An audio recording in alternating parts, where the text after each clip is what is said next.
Hi guys, welcome back to my YouTube channel. It's the real Southern African mom here. You are all most welcome.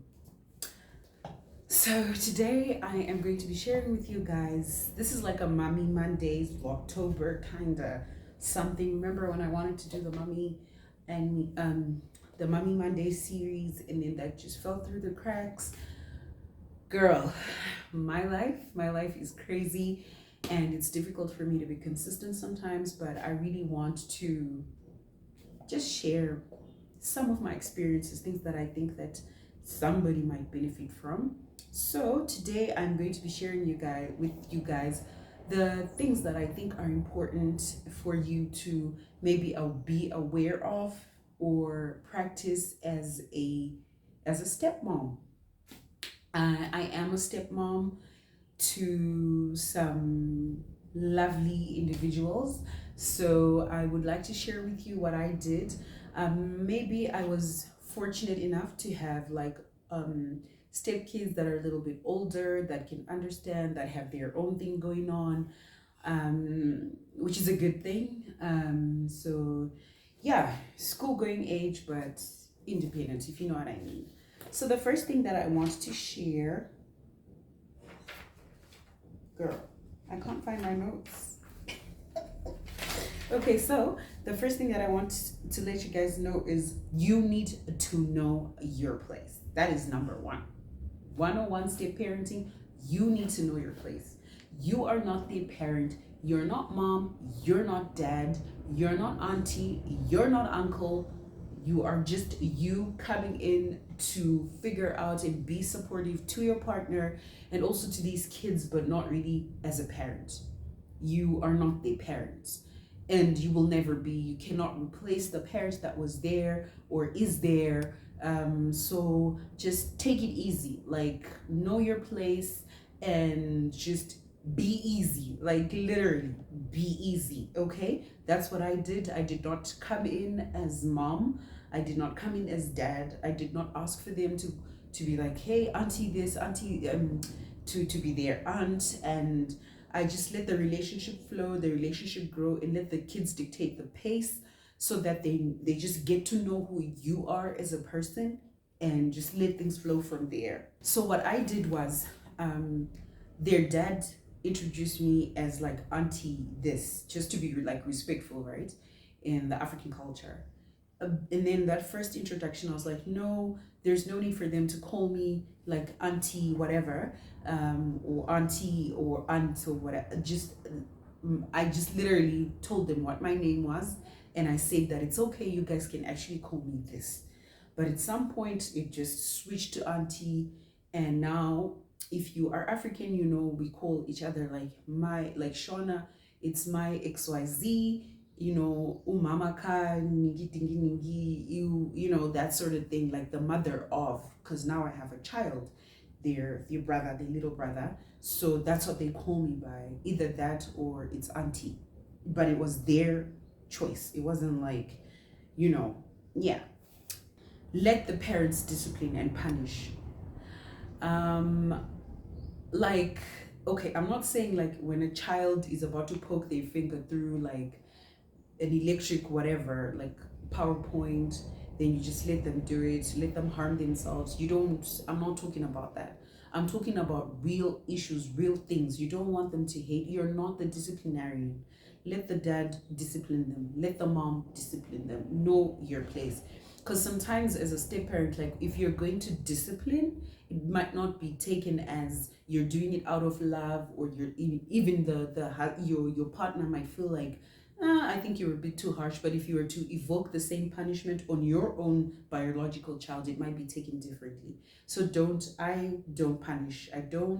I will say, I don't think your dad will be cool with this. And then I'll tell the dad whatever it is that happened. Or sometimes they'll come to me and they'll be like, oh, I want to bring so and so and so at home. And I'll be like, I don't think it's cool, but let me talk to dad first. And then I think you should also talk to him. And then the whatever final decision comes from there. It's never me who's like directly saying, oh, hell no, or, you know, things like that. Like, don't be in that position. There'll come a time where you can sort of like it gets better, but the first stages, I would not advise you to punish, to evoke discipline or any of that sort of stuff. Just let the parents do it. Let the parents do the parenting. They already have a system in place, so let them do it.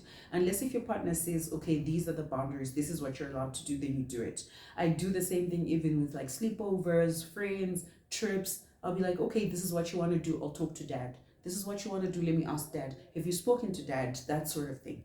And then there's that thing where they know that, okay, if dad is saying no, it's not that this woman is evil, because she is obviously, she doesn't have the final say, dad does.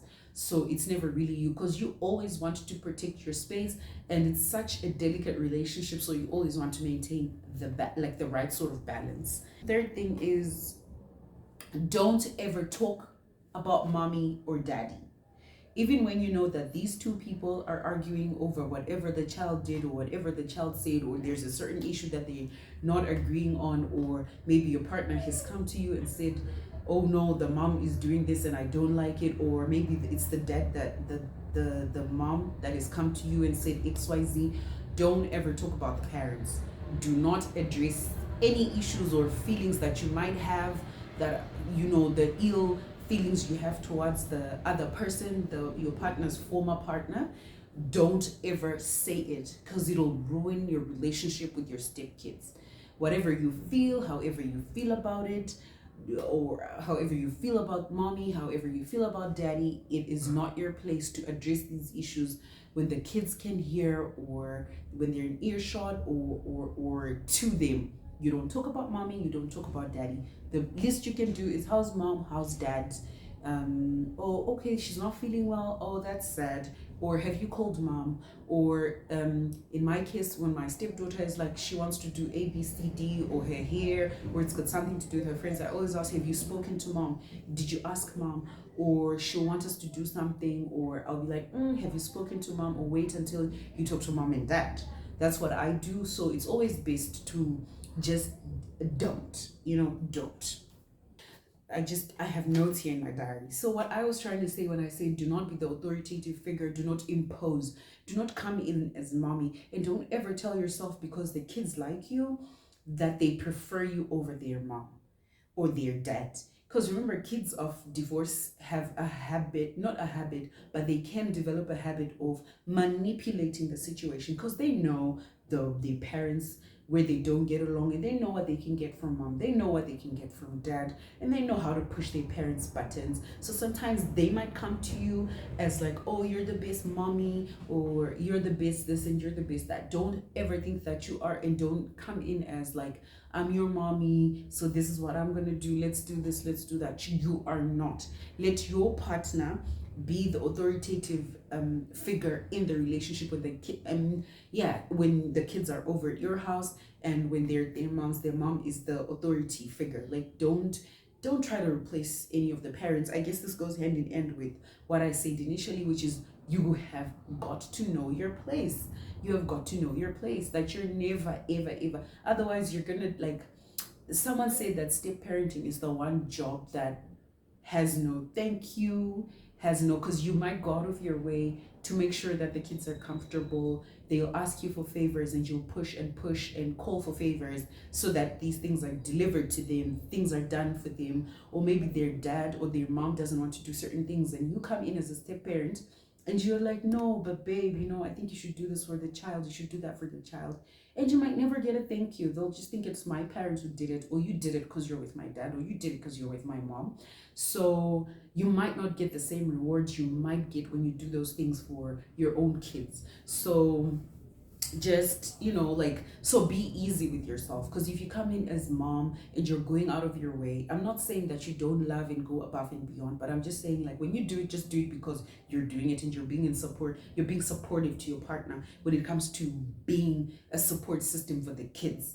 But you're not mom, you're not dad, you are just a bonus, someone who's come into their life to add more love and more support to them. Don't involve yourself in co-parenting discussions. I know that this might be tougher for the guys that have young kids that they're living with. Maybe you're living with your 2-year-old stepchild, your 3-year-old, your 5-year-olds, your 6-year-olds, you know what I mean? They're still very young. So you're gonna have to find some balance between you and the mom. And then where in those kinds of situations, I think the lines might be blurred as to like, I'm the mom, I'm the one who's living with a child, so I'm entitled to. But don't do that. Don't get too emotionally involved, for lack of a better word. I'm gonna use emotionally, where you are gonna get hurt because you're like, you want to be involved in the co-parenting discussions because you know how they affect, the whole co-parenting situation. It comes back to your house, it comes back to your home. It's definitely like, it messes with your finances, not messes, but it affects your finances, it affects your habits. You might plan a trip today, but you might not be able to go because there's a phone call that came in and said that the child is not feeling well. So, but then you need to have a discussion with your partner as to what your expectations are with regards to the whole co-parenting situation. It's up to him to then voice some of those concerns as his own when he's having that discussion with his co-parent or with her co-parent, depending on whether it's you're a man or a woman who's doing the step parent. Leave your partner to disagree with his kids. Don't interfere. It's wrong, and he's trying to discipline his kids, and they're having a discussion, and don't interfere. Let them be. There have been situations where I've been asked like, hey, so what do you think, Charlie? Or and the kids are there and whatever, and I'm like, I have like a very Switzerland answer. I'm usually the United Nations. I'm there chilling. I don't want to ruffle his feathers. I don't want to ruffle the kids' feathers. And then when we're alone, I might be like, oh babe, I think you're a bit too harsh. Or the boys are trying to say A, B, C, D. Or if it's the boys, I might be like, but yo, dude, I think this is what dad was trying to say, or this is what dad was trying to communicate, or you should have or I can just laugh it off. Like, I make very light of the situations. I never really get into it when they're having a heated discussion, or he's disappointed in a child or whatever, because you don't want to seem like, okay, say for example, you agree with your partner, you don't want to make it seem like you're gloating in your stepchild's failures or whatever, because it's never come across like, if it's their mom or their dad that agrees with your partner, it's different. It's like, oh, mom and dad care about me. But when you're saying, oh yeah, for real, you could have done better, it's like, yo, you know what I mean? So yeah, you just you listen. Like, you have to be that person. I think being like, step parenting involves like, you need to be a good listener. There's a lot more listening. You're better off doing a lot more listening than talking, because even with your own partner, you can say what you think, and it might come off, while he's asked for your opinion, it might come off as, yo, but maybe you might have a problem with my kids, or you might have a problem with systems that we've always had in place with my ex that have worked with us bringing the children up. You need to do a bit more listening. It's very delicate. So just, yeah, but you'll find your rhythm, and you'll find ways to discuss these things with your partner in a way that is healthy, and that he also sees that you're concerned with the kids, and then there might be a better way of doing certain things. You want to compete with the kids for your dad's attention. Like, don't feel jealous when he wants to spend time with his daughter, or when he spoils his little girl. Don't be jealous when he wants to do certain things. He wants to buy expensive gifts for his kids. Because guess what? You're going to have a child with him, and he's going to want to do the same thing. And how would you feel if, God forbid, you people also split and he's with someone new, and that person says, oh, I don't want you getting this child this, oh, you're spoiling this child. Let them love their kids the way they've always loved their kids. They have a love language that they understand, that he knows what he gives to his kids. His kids know what to expect from their dad, things that they've always, so if that's their thing, if that's something they've always done, just let them be. My partner Sundays are for his kids, and I just let it be. Like, I don't impose, I don't try to do stuff. When they say let's go together, then we go together, especially now that they have a little brother who's not fully potty trained, but once he is, it's going to be dad and the boys, and they're going to go with him.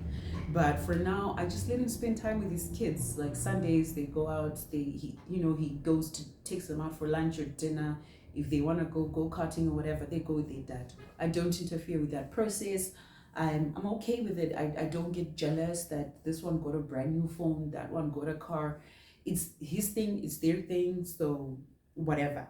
So you have to be in that mindset of these are his kids. I'm not competing for their love. The love that dad gives me is different from the love that he gives to his kids, and that's okay. And should you have any issues or you feel like your partner is not giving you enough attention, address that. Let that be separate from the kids. He has to know that he owes you quality time the same way you owe him quality time, and there must be a demarcation. The kids have nothing to do with his failures and lack of, like, planning and giving you a date and a time and etc. So I hope that this has been helpful. These are the things that I've had to do, and of course lots and lots of prayer. I pray over my stepkids. I pray over their relationship with my biological child, and that their dad lives long to take care of them. Just prayer is the solution. Honestly, you can do 100,000 things, but when you just pray over these things, then it's very easy. I think that my stepkids have taken on the approach of, I'm like a homie. The respect is there that this is our dad's partner, but it's like, hey, I meet the girlfriends, I ask about the girlfriends and that sort of thing. So, and yeah, and I think it works. I'm not really like an aunt because I know they've got their mom's sisters, like aunties. They also have aunts from their dad's side. So I'm just there. I'm, like I said, I'm Switzerland. I'm just there, neutral. Oh, okay, dude, but don't you think you're doing too much here? With the girlfriend and then that sort of thing. Then they're like, yeah. That's the approach that I've taken, where I just take it every day. If people need their space, I'm okay with giving people their space. If they want to be all up in my grill, chilling with me, come into the house, chill, we talk and things like that, I'm also okay with it. So yeah, guys, like I said, I hope this video is going to be helpful. And if you enjoyed it, please like, please share and subscribe, and I will definitely see you in the next one. Goodbye.